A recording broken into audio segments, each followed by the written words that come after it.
누가복음 2장입니다. 8절에서 14절까지 보겠습니다. 누가복음 2장 8절에서 14절까지 말씀을 보시겠습니다.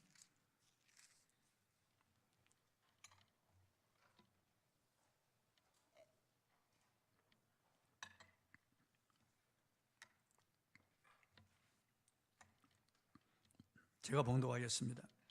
그 지역의 목자들이 밤에 밖에서 자기 양떼를 지키더니 주의 사자가 곁에 서고 주의 영광이 그들을 두루 비추매 크게 무서워하는지라. 천사가 이르되 무서워하지 말라. 보라, 내가 온 백성에 미칠 큰 기쁨의 좋은 소식을 너희에게 전하노라. 오늘 다윗의 동네에 너희를 위하여 구주가 나섰으니 곧 그리스도 주시니라. 너희 가서 강보에 쌓여 구유에 누워 있는 아기를 보리니 이것이 너희에게 표적이니라 하더니 호진이 수많은 청군이 그 천사들과 함께 하나님을 찬송하여 이르되 지극히 높은 곳에서는 하나님께 영광이요 땅에서는 하나님이 기뻐하신 사람들 중에 평화로다. 아멘. 큰 기쁨의 좋은 소식이라는 이런 제목으로 오늘 말씀을 통해서 같이 은혜를 나누겠습니다. 우리나라는 세계인들이 부러워하는 좋은 것들을 많이 가지고 있습니다. 한글은 정말 세계 제일의 글입니다. 소리 글자 중에서 영어를 능가하는 정말 좋은 그런 글자입니다. 어떤 말이든지 표현할 수 있는 놀이꼬름하다 이런 말까지 다 표현하는 너무나 좋은 글을 우리가 가지고 있습니다. 그리고 또 처국이 또 세계 최초로 철갑선 이런 것들 우리 한국의 자랑이라고 볼 수 있습니다. 그리고 또한 짧은 기간에 이렇게 우리가 경제적으로 발전한 것 세계인들이 경이로운 눈으로 바라보는 거죠. 세계 10위 안에 들어가는 무역대국이 되었죠. 스포츠도 그렇고 모든 면에서 우리는 이제 선진국이 들어가게 된 겁니다. 또 그뿐 IT 산업이 얼마나 우리가 발전해서 세계인들이 깜짝 놀랄 정도죠. 그뿐 아니라 복음이 들어온 지 134년 만에 세계 선교 역사상 유례를 찾아볼 수 없을 정도로 이렇게 복음으로 교회가 성장한 나라는 우리 대한민국밖에 없습니다. 그리고 미국 다음으로 세계 선교사를 가장 많이 파송한 나라가 우리 이 작은 대한민국입니다. 그러니까 얼마나 우리가 자랑스러운 그런 면이 많죠. 한류 열풍이 지금 세계를 쓸고 있습니다. 방탄소년단, 나는 그들이 누군지 잘 모르겠습니다만 비틀즈를 능가하는 그런 인기를 지금 얻고 있습니다. 영국과 미국에서 말이에요. 이 비틀즈, 이 방탄소년 공연을 보기 위해서 장사진을 치고 텐트를 치고 밤을 새워서 기다리는 그런 징풍경을 보게 되는 거죠. 그러나 단기간에 이렇게 발전하고 성장하면서 그 뒤안길에 어두운 그림자도 길게 들어오져 있습니다. OECD 국가 중에 자살률 1위입니다. 이혼율 2위입니다. 세계 청소년 흡연율 세계 2위고 교통사고율 1위입니다. 양주 소비량이 세계 1위입니다. 인터넷 음란 도메인 세계 1위고 유흥업소에 종사하는 여성 인구가 200만 명, 인구 비례당 가장 많습니다. 유네스코 통계로 청소년들이 어른들 말을 가장 안 듣는 반항아 세계 제1위입니다. 나라를 존재 위협하는 저출산율 세계 1위입니다. 한 사회의 악을 가늠하는 형사소송률이 일본의 10배 됩니다. 무속인이 70만입니다. 강성노조가 세계 제1위의 불명예를 안고 있습니다. 이처럼 빠르게 급변하고 성장하는 데 있어서 이 뒤에 이렇게 어두운 이런 부정적인 측면이 너무나 많습니다. 여기에 따라가지 못하는 그런 사람들이 불안과 공황장애, 우울증 같은 이런 병들을 호소하고 있습니다. 조현병 환자들이 갈수록 늘어가고 있고 군대에도 관심사병이 너무 많아서 통제 어려움이 많다고 합니다. 많은 젊은이들이 스스로 포기하는 시대가 되었고 노년층이 소외당하는 시대가 되었습니다. 지금 우리 사회에 기쁨이 사라지고 있습니다. 학교에도 기쁨이 사라지고 있습니다. 어느 곳에 가든지 지금 기쁨이 없습니다. 지역 간의 계층 간의 갈등과 대립과 다툼 반복이 너무 심합니다. 노사 간에, 세대 간에, 또 여야 간에, 그리고 또한 이념 사상 간에 이 갈등의 골이 너무 깊게 파여서 나라가 정말 너무나 소란하고 안타깝습니다. 이런 것들을 볼 때 물질 문명이 우리에게 행복과 기쁨을 가져다 주지 못한다는 것이 분명합니다. 그런데 오늘 본문에 온 백성에게 미칠 큰 기쁨의 좋은 소식을 전한다고 했습니다. 토트넘이 우승한 것은 영국에서, 그리고 우리나라에서는 기쁜 소식이 있지만은 아약스가 그 네덜란드에서는 슬픈 소식이에요. 그런데 온 백성이 미칠 큰 기쁨의 좋은 소식이 있습니다. 어떤 소식일까요? 바로 구주가 나신 소식입니다. 본문 8절 9절 한번 읽어보겠습니다. 시작. 그 지역의 목자들이 밤에 밖에서 자기 양떼를 지키더니 주의 사자가 곁에 서고 주의 영광이 그들을 두루 비치매 크게 무서워하는지라. 목자들이 구주 나신 소식을 들었습니다. 그 베들레헴들에 12월 달쯤 되는데요, 그게 양들 틈에서 양떼를 지키고 깨어있던 목자들에게 구주가 나신 소식이 전해졌습니다. 수많은 사람들 가운데 이렇게 양을 치는 목자들, 어떻게 보면 천한 사람들인데 이름도 없는데 신분이 낮은 이런 사람들에게 천사가 나타나서 구주가 나신 첫 번 메시지를 전해주었다는 거예요. 너무 놀랍지 않습니까? 온 백성에 미칠 큰 기쁨의 좋은 소식을 전해주었습니다. 자기 일에 성실한 사람들, 비록 사람들에게는 인정받지 못하지만은 그러나 성심으로 지킨 이런 사람들에게 천사가 나타나서 천상의 메시지를 전해주는 거예요. 보면 10절을 한번 읽어보겠습니다. 시작. 천사가 이르되 무서워하지 말라. 보라, 내가 온 백성에게 미칠 큰 기쁨의 좋은 소식을 너희에게 전하노라. 온 백성에게 미칠 큰 기쁨의 좋은 소식입니다. 남녀노소 빈부귀천을 막론하고 동서고금을 막론하고 누구에게나 큰 기쁨의 좋은 소식이 되는 이 복음을 천사가 목자들에게 전하는 것이에요. 여기 큰 기쁨은 그레이트 조이라고 했습니다. 정말 큰 기쁨이에요. 모든 사람들에게 울리고 미치는 큰 기쁨의 소식이에요. 모든 세대에 울리고 미치는 큰 기쁨의 좋은 소식이에요. 큰 기쁨이에요. 여기 큰 기쁨은 헬라어로 메가톤급의 기쁨이라고 했습니다. 카라, 메갈렌이라고 해서 메가톤급의 엄청난 그런 기쁜 소식이라는 거예요. 외로움과 슬픔, 아픔과 고통, 질병과 사고, 이별과 사명, 재해와 재난, 테러와 전쟁, 폭력과 살인, 부정과 부패, 불안과 염려, 절망과 자살 등의 어두운 세력이 지구촌을 덮고 있는데 이 사람들을 매일 이러한 어두움이 공격하고 있는데, 이런 사람들에게 죄에 매여 고달픈 인생들, 저주 아래 사는 인생들, 불행 속에 살아가는 인생들, 이 사람들에게 큰 기쁨의 좋은 소식이 전하여졌습니다. 깜짝 놀랄 소식이요. 메가톤급의 엄청난 그런 소식. 이걸 알고 나면 의안이 벙벙할 정도로, 가슴이 벅차오를 정도로 놀라운 그런 소식을 지금 천사들이 목자에게 전하는 겁니다. 성도 여러분, 행복과 기쁨이 어떤 조건이라고 생각합니까? 물질 많이 있고, 그리고 환경이 편안하고, 그리고 사람들에게 인정을 받고, 그리고 세상에서 부귀 영화를 누리면 이게 행복이라고 생각하십니까? 제가 어제 결혼식 주례를 했는데 그게 행복이 아닙니다. 가정이 행복해야 되고 마음이 행복해야 진짜 행복입니다, 여러분. 아무리 조건이 다 갖추어지고 아무리 환경이 좋아도 아무리 사람으로부터 인기를 얻어도 얼마나 많은 사람들이 자살합니까? 얼마나 많은 사람들이 불행을 호소합니까? 무엇 때문에 외로움에 몸을 뜹니까? 왜 마약을 합니까? 기쁨이 없다는 거예요. 진정한 기쁨이 없다는 거예요. 그런데 구주가 나신 소식은 정말 기쁨의 소식입니다. 어떤 조건으로 인하여 기뻐하는 게 아니에요. 하늘에서부터 내려오는 기쁨이에요. 하나님이 주신 놀라운 그런 기쁨이에요.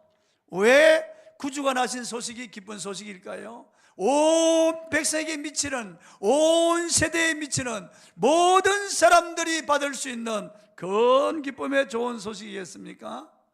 하나님이 사람이 되어서 우리와 함께 하시기 위해서 오셨기 때문에, 하나님이 우리 죄인들과 함께 하기 위해서 오셨다는 거예요. 마태복음 1장 23절을 읽어보겠습니다. 시작. 보라, 처녀가 잉태하여 아들을 낳을 것이요 그의 이름은 임마누엘이라 하리라 하셨으니 이를 번역한 적 하나님이 우리와 함께 계시다 함이라. 하나님이 우리와 함께 하시기 위해서 이 땅에 오신 거예요. 사람이 되어서 이 땅에 오신 거예요. 이 우주와 만물을 지으신 그분이, 우리를 지으신 그분이 하늘의 천군 천사의 경배를 받던 전능하신 하나님이 사람이 되어서 이 땅에 오셨어요. 우리와 함께하기 위해서 오셨던 거예요. 삼성그룹의 창업주 이병철 회장이 1987년 죽음을 맞이하기 한 달 전에 천주교회 절두산 성당의 박희봉 신부에게 24가지 질문 형식의 편지를 보냈습니다. 첫 번째 질문이 신의 존재를 어떻게 증명할 수 있는가? 신이 있다면 왜 자신의 존재를 똑똑히 드러내 보이지 않는가입니다. 그리고 마지막 질문은 지구의 종말은 오는가? 였습니다. 첫 질문, 하나님이 존재한다면 왜 자신의 존재를 드러내 보이지 않는가? 이 질문은 너무나 안타까운 질문입니다. 하나님은 자신의 존재를 분명히 드러내 보이셨어요. 모든 만물에 하나님의 신성이 깃들어 있어서 조금만 관심을 가지고 이런 꽃 한 송이 풀 한 포기를 보면은 여기에 하나님의 고안이 들어있고, 여기에 하나님의 솜씨가 있고, 여기에 하나님의 아름다움과 진실함과 선함과 하나님의 지문과 채취가 여기 묻어 있다는 것을 발견할 수 있습니다. 곤충 한 마리에도 이런 모든 추목과 이 모든 우주를 바라볼 때 하나님이 없다고 할 수 있습니까? 이 모든 만물 가운데 하나님의 사인이 있고 그게 하나님의 도장이 찍혀 있는데, 이 모든 만물이 하나님이 살아계심을 우리에게 증거하고 소리치고 있는데 하나님이 왜 자신의 존재를 드러내 보이지 않습니까? 하나님은 수많은 세대의 선자들을 통해서 자신을 드러내 보이셨습니다. 그리고 성경을 통해서 하나님은 분명히 자신을 우리에게 알리셨습니다. 그리고 마지막 때에는 하나님이 그의 아들을 보내셔서 그를 증거하셨어요.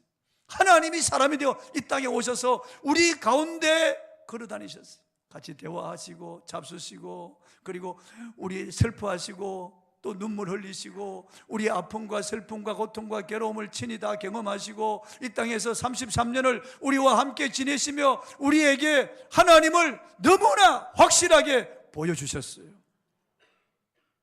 예수님은 하나님이신데 우리와 함께하기 위해서 이 땅에 오셨어요.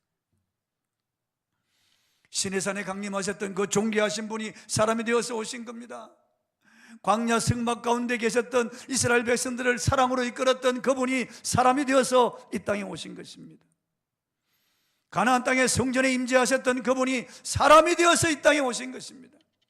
사드락 메삭 아벳느고 그들의 손을 잡고 풀무불 속을 거닐던 그분이 사람이 되어서 이 땅에 오신 것입니다. 사자굴에서 다니엘과 함께 하시며 사자들의 입을 봉하셨던 그분이 사람과 함께 사람이 되어서 이 땅에 오신 겁니다.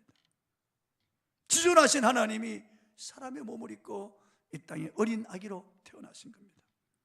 여러분, 하나님이 나와 함께 하기 위해 이 땅에 오셨다는 게 얼마나 놀라운 일입니까? 얼마나 기쁜 일입니까? 인류 역사 속에 사마란들은 정말 신이 계실까? 정말 신이 존재할까?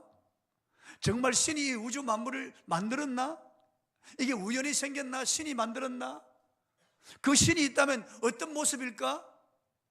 하나님이 한번 나타나 보이면은 내가 하나님을 믿을 수가 있겠는데 하나님이 나타나셨어요. 사람이 되어서 이 땅에 오신 거예요.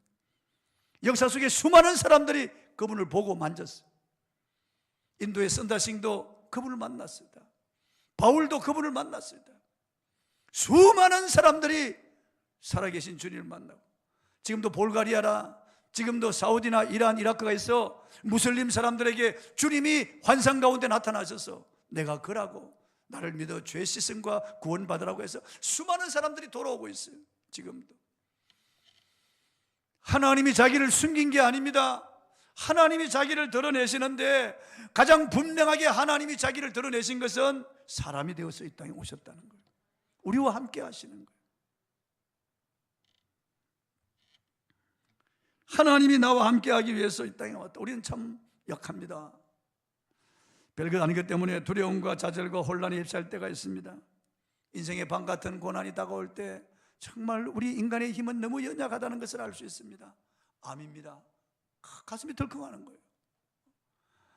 얼마나 우리 인생이 정말 외롭고 고독한 인생인 줄 아십니까? 남편이 아플 때 아내가 대신 아파줄 수가 없습니다. 아내가 배고플 때 남편이 대신 먹어줄 수도 없습니다.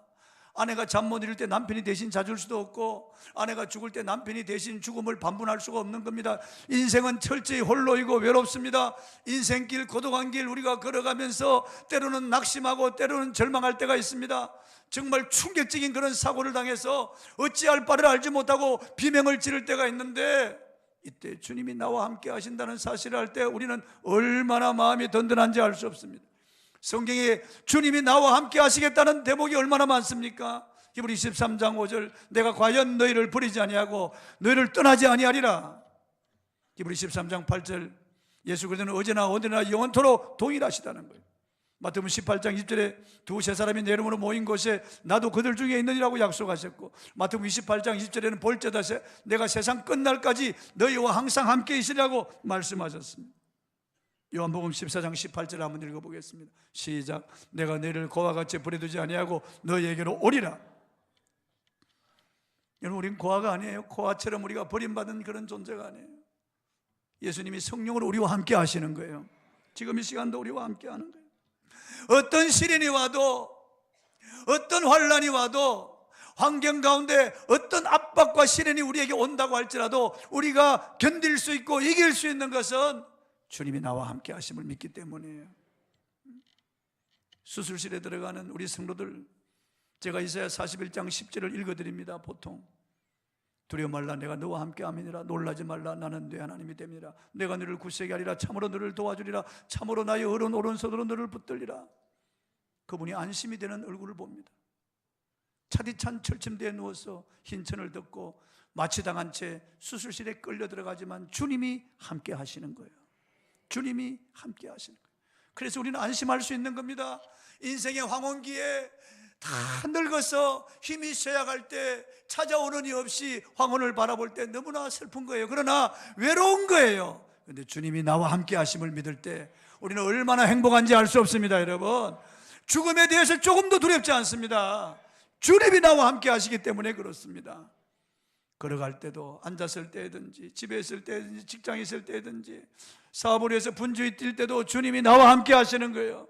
우리 아이들 학교 보낼 때 떨어지는 게 아니에요. 주님이 함께 하시는 거예요. 여러분, 주님이 나와 함께 하시기 위해서 오셨다는 것, 전능자가 우리와 함께 하기 위해서 오셨다는 것, 얼마나 기쁜 소식인지 알 수 없습니다. 영원토록 나와 함께 하신다. 이 죄의 저주로 말미암아 불행한 우리 인생들, 이 땅에 수많은 질병과 아픔과 고통이 있고 우리에게 늙어짐과 불행한 사고 소식이 얼마나 많습니까, 여러분? 얼마 전에도 인천공항 국도에서 어떤 자매가 나왔다가 그냥 차에 치여서 그냥 죽었다. 그것도 좀 알만한 그런 자매인데, 우리가 사고가 얼마나 많이 일어나고 있는지 알 수가 없어. 그런데 하나님이 나와 함께 하신다. 얼마나 든든한지 알 수 없습니다. 힘 있는 그분이 나와 함께 하시고, 지혜의 근원 되시는 그분이 나와 함께 하시고, 복의 근원 되시는 그분이 나와 함께 하신다. 나와 함께 해주기 위해서 이 땅에 오셨다. 얼마나 기쁜 소식이에요. 세상 사람들은 그걸 알지 못하는 거예요. 고와 같이 살아가는 거예요. 버림받은 인생이 되어 살아가는 거예요. 가졌다고 하지만은 그들은 정말 텅 빈 인생을 살아가는 거예요. 높은 데 앉았다고 하지만은 너무나 불안한 인생을 살아가고 있는 거예요. 그런데 우리는 전능자가 나와 함께 하시는 거예요. 우리 가정이 함께 하시는 거예요. 내 인생에 함께 하시는 거예요. 영원토록 나와 함께 하시는 거예요. 그리고 우리 죄를 사해 주셨어. 우리에게 참된 평안을 주시기 위해서 오신 겁니다. 본문 11절을 한번 읽어보겠습니다. 시작. 오늘 다윗의 동네에 너희를 위하여 구주가 나셨으니 곧 그리스도 주시니라.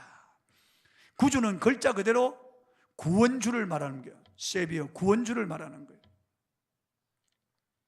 가브리엘 천사가 전해진 그대로 저희 죄에서 구원할 자예요. 우리를 죄에서 구원하기 위해서 오신 겁니다. 마태복음 1장 21절을 한번 읽어보겠습니다. 시작. 아들을 낳으리니 이름을 예수라 하라. 이는 그가 자기 백성을 그들의 죄에서 구원할 자이심이라. 우리를 죄에서 구원하기 위해서 이 지구촌에 일어나고 있는 모든 불행은 죄 때문에 왔잖아요. 욕심 잉태한 적 죄를 낳고 죄가 장성한 적 사망을 낳았다. 죄의 싹은 사망이라고 이미 사형선고를 받은 저와 여러분이, 로마 3장 10절에 의인은 음란이 하나도 없다고 말씀하고 있고, 로마서 3장 23절에 모든 사람이 죄를 범하였음에 하나님의 영광이 이르지 못하더니, 아담 후손으로 태어난 모든 사람들은 죄인으로 태어났습니다. 그리고 우리는 죄성을 가지고 끊임없이 죄를 짓고 걸음마다 자옥마다 우리는 다 죄뿐입니다. 그래서 이 죄로 말미암아 이 세상이 이렇게 불행하게 됐고 저주 아래 갇히게 됐고 인간은 비참하게 질병과 싸우고 늙어서 죽는 거예요. 허무한 인생이 된 거죠. 허망한 인생이 된 거죠. 그러나 주님이 이 땅에 오셔서 십자가로 우리의 모든 죄를 다 청산하셨어요. 예수님이 속건 제물이 되어서 십자가에 피 흘려 우리의 죄를 용서하시고 십자가에서 우리의 모든 죄를 다 없애버리시고 죄값을 지불하셨습니다. 테텔레스테, 다 이루었다. 모든 죄값을 다 지불했다는 거예요. 율법의 모든 저주에서 우리를 풀어주셨다는 거예요. 율법의 모든 요구를 다 이루었다는 거예요. 다 이루었다. 아버지의 모든 뜻을 다 이루었다는 거예요. 다 이루었다. 테텔레스테. 그분은 이 땅에 태어날 때 십자가 지시기 위해서, 죽기 위해서 오신 분이에요. 죽기, 다 살기 위해서 오잖아요. 어린애 태어나면은 앙앙 손 쥐고 다 살려고 그냥 주먹을 쥐고 이렇게. 그러나 예수님은 죽기 위해서 오셨어요. 태어나면서 그분의 손은 십자가를 가리키고 그분의 발걸음은 십자가를 향하여 걸어가셨어요. 인자가 온 것은 섬김을 받으려 하며 도리어 섬기려 하고 많은 사람을 위해 자기 목숨을 많은 사람의 대속물로 내어주려 합니다. 죽기 위해서 온 것이에요. 죽기 위해서. 예루살렘을 올라가는 도상에서 제자들에게 인자가 예루살렘에 올라가서 대제사장들과 서기관들에게 잡혀 능욕을 당하고 십자가에 못 박혀 죽임당하여 할 것이니라. 그리고 제3일에 살아날 것이라. 주님은 십자가를 계속 전했었어요. 계속 말씀하셨어요. 그 십자가로 우리는 죄 용서받았어요. 예수님이 이 땅에 오신 것은 우리의 죄를 사해 주시려고 오신 거예요. 그래서 그 죄 사함 받은 기쁨이 얼마나 큰지 알 수 없어요. 우리 찬송을 부르는 것은 죄 사함의 기쁨을 노래하는 거예요. 보혈을 찬양하는 것다. 죄 씻음 받았네. 뭐든지 기쁜 날 기쁜 날, 주 나의 죄 다 씻은 날, 늘 깨어서 기도하고 늘 기쁘게 살아가리. 이 기쁨, 온 백성에게 미칠 큰 기쁨의 좋은 소식, 우리 죄를 사해 주셨다는 거예요. 과거 현재 미래의 모든 죄를 용서해 주셨다는 거예요. 얼마나 기쁜지 알 수 있어요. 시편 51편 7절 9절 다윗의 이 죄사함 받은 기쁨을 노래하는 겁니다. 읽어보기 시작. 우슬초로 나를 정결하게 하소서. 내가 정하리이다. 나의 죄를 씻어주소서. 내가 눈보다 희리이다. 내가 즐겁고 기쁜 소리를 들려주시소. 주께서 꺾으신 뼈들 즐거워하게 하소서. 주의 얼굴을 내 죄에서 돌이키시고 내 모든 죄악을 지워주소서. 다윗은 그 죄에서 씻음받은, 죄사함 받은 기쁨이 너무 크다는 거예요. 너무 크다는 거예요.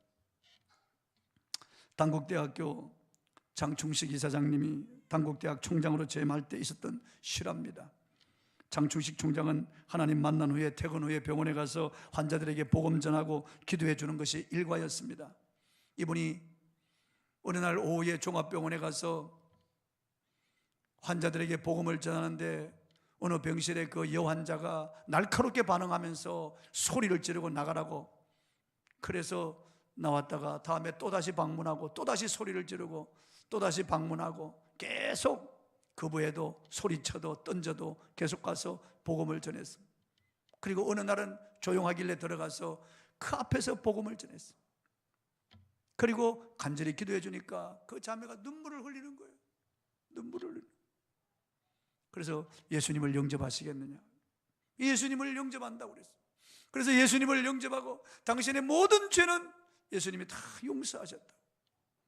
그러니까 그 자매가 눈물을 줄줄 흘리면서 자기 허리 밑에서 물 하나 꺼내는데 보니까 시퍼렇게 날이 쓴 칼을 꺼내는 거예요. 그 칼을 그 장로님 앞에 딱 놓고 자기 과거를 이야기해 주는 거예요. 남편이 자꾸 이혼을 요구하는 거예요. 남편이. 그래서 자기는 절대 이혼만은 안 된다고, 그럴 수 없다고 남편의 말을 들어주지 않았습니다. 어느 날 남편이 웃으면서 다가와서 오늘 날씨도 좋고 하니까 북한산에 등산 가자고 그러더래요. 그래서 웬일인가 하고 기뻐서 등산복을 입고 남편하고 같이 따라서 북한산에 올라갔어요. 큰 바위에 올라갔는데 저기 보라고 그랬어요. 이렇게 보니 뒤에서 확 밀어버렸어요. 그 절벽에서 확 떨어져 가지고 뼈가 다 어스러졌어요. 만신창이가 됐어요. 근데 남편이 절벽을 타고 내려와가지고 쓰러져 있는 자기 아내 그 위에다 나뭇가지, 마른 나뭇가지를 덮어가지고 불을 질렀어요. 근데 지나가던 사람이 그걸 발견하고 신고를 해가지고 경찰이 와서 남편은 현행범으로 체포되었습니다. 교도소 들어가고, 이 사람은 이 비행기 헬리콥터 와서 후송해서 병원에 와서 이제 수술받고 치료받았는데, 오랫동안 병상에 누워있는데 자기가 태어나가면은 교도소를 찾아가서 남편을 만나서 죽이겠다는 거예요. 칼로. 원한이 가득 차고 이 복수심에 견딜 수가 없는 거예요. 견딜 수 없는 거예요. 남편을 죽이려고. 그런데 이 장충식 장로님을 통해서 예수님을 영접하고 난 다음에 물밀듯 기쁨이 그 마음에 넘치고, 그 마음에 자리 잡았던 복수심과 그리고 또한 원한의 불이 사그러들면서 마음의 평안과 기쁨이 넘치게 되었어요. 그래서 장로님, 이 칼은 이제 필요 없습니다. 제가 퇴원해서 남편 면회 갈 것입니다. 그리고 그 남편에게 제가 예수님을 전하겠습니다. 나와 같이 예수님을 영접하고 구원받으라고 제가 예수님을, 주님이 내 죄를 용서해 주셨는데 나도 남편의 죄를 용서해야죠. 여러분, 누가 이 여인의 이 복수심, 그 응어러진 것, 그 한맺힌 그 원한을 누가 녹여주었습니까? 예수 그리스도예요. 죄사함의 기쁨, 죄사함의 평안, 얼마나 놀라운 일인지 알 수 없습니다. 본문 14절을 한번 읽어보겠습니다. 시작. 지극히 높은 곳에서는 하나님께 영광이요, 땅에서는 하나님이 기뻐하신 사람들 중에 평화로도 아니라. 구주 탄생은 지극히 높은 곳에서 하나님께 영광입니다. 세상 모든 사람들은 다 하나님이 아닌 것을 숭배하고 있습니다. 종교를 만들어내어서 헛된 신과 그들의 교주를 숭배하고 있죠. 수많은 신들을 만들어 놓고, 수많은 우상을 만들어 놓고 거기 절하며 섬기죠. 또한 이 연예인들을 막 섬깁니다. 젊은이들은 방탄소년 같은 이런 연예인들을 막. 그리고 육체를 섬기고 쾌락을 섬기고, 그리고 귀신들을 섬기고 온갖 미신 악습에 빠져서 하나님 아닌 탐욕이 우상 숭배고, 자기 자랑이 우상 숭배고, 육신의 욕심이 우상 숭배가 되어서 그게 다 그 자리에, 하나님 자리에 모든 영광을 인간들이 다 가로채는 거예요. 그런데 예수님이 이 땅에 오셔서 온전히 하나님께 영광을 돌리고 주님을 따르는 자들에게 하나님께 영광을 돌리도록 만드시는 거예요. 그래서 잃어버린 하나님을 다시 찾고, 하나님을 보여주시고, 하나님을 알게 하시고, 예수님이 하나님께로 이끄시기 때문에 하늘에서는 영광이에요. 영광이에요, 여러분요. 지금 북한의 김일성, 김정일, 김정은 우상 숭배가 극에 달해 있습니다. 북한의 명상 대천에 좋다는 계곡, 좋다는 바위에는 전부 김일성 찬양 글귀가 다 적혀 있죠. 어디든지 가보면 다 김일성 동산, 평양, 만수대, 그리고 그런 데 가면 김일성 우상이 어마어마하게, 모든 평양 시민, 북한 서민들이 그곳에 와서 절하며 꽃을 바치고, 완전히 그 김일성은 신적인 그런 존재가 되어 있는 거예요. 전 세계를 돌며 무료로 개안수술하는 네팔의 앙카의사 산두쿠 루이트라고 하는 의사가 있는데, 이 사람은 전 세계 25만 명 개안수술을 해준 사람이에요. 자기 자비를 들였어요. 북한에 들어가서 10일 동안 혼신의 힘을 다해서 앞을 보지 못하는 1000명 개안수술을 해줘 눈을 뜨게 해줬습니다. 이분이 말하기를 전 세계를 다녀보는데 북한만큼 맹인이 많은 나라는 본 적이 없다는 거예요. 왜냐하면 이 백내장으로 조금만 치료해주면 되는데 의료시설이 없고, 그걸 치료해줄 수 있는 그런 기술이 없어서 백내장이 오래되어서 그냥 앞을 보지 못하는 맹인들이 북한에 절비한 거예요. 그래서 산두쿠 루이터 박사가 자기 북한의 전력이 좀 부족하다는 거 알고 발전기도 가지고 가고 모든 의료 장비를 다 가지고 가고 그의 팀들이 다 들어갑니다. 그리고 기자 한 사람이 그 팀에 일하는 처럼 해가지고 살짝 들어가서 이게 몰래 카메라를 달고 촬영을 하는 거예요. 하루에 100명 개안수술합니다. 100명. 거의 먹지도 않고 쉬지도 않고 100명의 눈을 수술을 하루에. 근데 10일 동안 1000명의 눈을 뜨게 한 거예요. 그 1000명이 강단에, 큰 강단에 다 모였더라고. 유튜브에 가서 여러분 산두쿠 레일 딱 치면 나와요. 그 영상이 나옵니다. 제가 그 영상을 보고 아주 정말 너무나 가슴 아픈 거예요. 그 1000명의 눈을 이렇게 풀어주는 거예요. 한 사람한테 풀어주는 거예요. 붕대를 풀어줍니다. 제일 먼저 풀어줘요. 보인다, 보인다, 보여요. 그러면서 앞으로, 강단 앞으로 걸어 나가서 이 뒤에 김일성, 김정일 사진인데, 어머니 수령님 감사합니다, 감사합니다. 김정일 장군님 감사합니다. 이 은혜를 어떻게 갚을 수가 있겠습니까? 자손 대대로 미제국주의 원수들을 깨부수는 일에 신병을 다 바치겠습니다. 이야, 네, 놀랬습니다. 풀어주는 사람마다 모두 나와서 김일성, 김정일 그 사진 앞에 엎드려 절하고 또 절하고 일어나서 조선인민이 경애하는 어버이 수령 김일성 동지 만만세.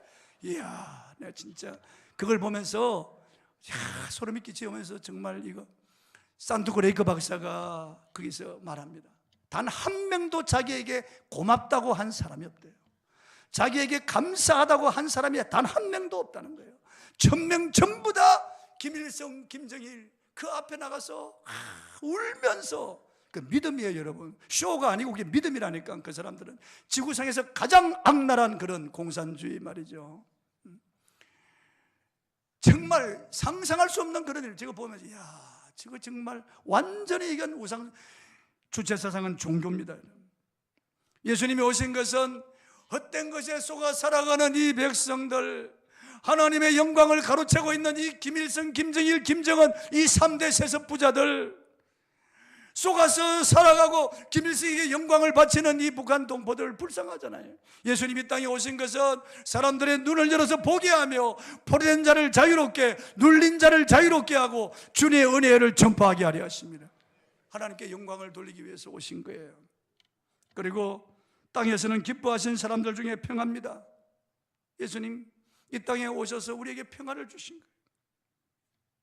이사야 57장 21절에 내 하나님의 말씀에 악인에게는 평강이 없다, 평안이 없어요. 늘 불안한 겁니다. 두려운 겁니다. 독재자들 두려운 거죠 여러분. 평안이 없어요. 부자들도 두렵습니다 여러분. 평안이 없어요. 평안이 없습니다. 저 한정칼 그 회장님 돌아가신 그분, 그 얼굴을 보니까 평안이 없더라고요. 그 부인 얼굴도 보니까 평안이 없어요. 그렇게 부자고 그렇게 해버린데도 평안이 없어요. 그런데 주님은 이 땅에 평화의 왕으로 오셨어요. 여호와 샬롬. 예루살렘 성을 바라보시면서 이르시되 너도 오늘 평화에 관한 일을 알았더라면 좋을 뻔하였거니와 지금 내 눈에 숨겨졌도다. 주님 말씀은 요한복음 14장 27절 한번 읽어보겠습니다. 시작. 평안을 너에게 끼치노니 곧 나의 평안을 너에게 주노라. 내가 너에게 주는 것은 세상에 주는 것과 같지 아니하니라. 너희는 마음에 근심하지도 말고 두려워하지도 말라. 요한복음 16장 33절에 이것을 너에게 이르면 너희로 내 안에서 평안을 누리게 하려 함이라. 세상에서 너희가 환난을 당하나 담대하라. 내가 세상을 이겨노라 하시니라. 그래서 예수 믿는 사람들은 암이라고 그래도 두려워 절망하지 않아서 평안이 있거든요. 어떤 일을 당하더라도 주님이 주시는 평안이 있거든요. 하늘에서는 영광, 땅에서는 기뻐하심을 입은 사람들 중에 평안인 거예요. 평안인 거예요. 말씀을 맺습니다. 예수님이 이 땅에 오셔서 온 백성에게 미칠 큰 기쁨의 좋은 소식이에요. 메가톤급의 기쁜 소식이에요. 왜 복음이 기쁜 소식이냐? 하나님이 우리와 함께 하시기 때문에 그래요. 하나님이 나와 함께 하시기 때문에. 왜 복음이 기쁜 소식이냐? 모든 죄를 용서해 주셨기 때문에. 십자가로 모든 죄를 용서해 주셨기 때문에. 왜 복음이 기쁜 소식이냐? 하나님께 영광을 돌리고 부활의 산 소망을 가지고 살기 때문에. 그리고 땅에서는 주님의 기뻐하심을 입은 사람들은 평화예요. 그래서 기쁜 소식이에요. 복음은 기쁜 소식이에요. 이 복음을 받은 여러분 목자들처럼 증거하는 자가 되기를 바랍니다. 할렐루야. 찬송하고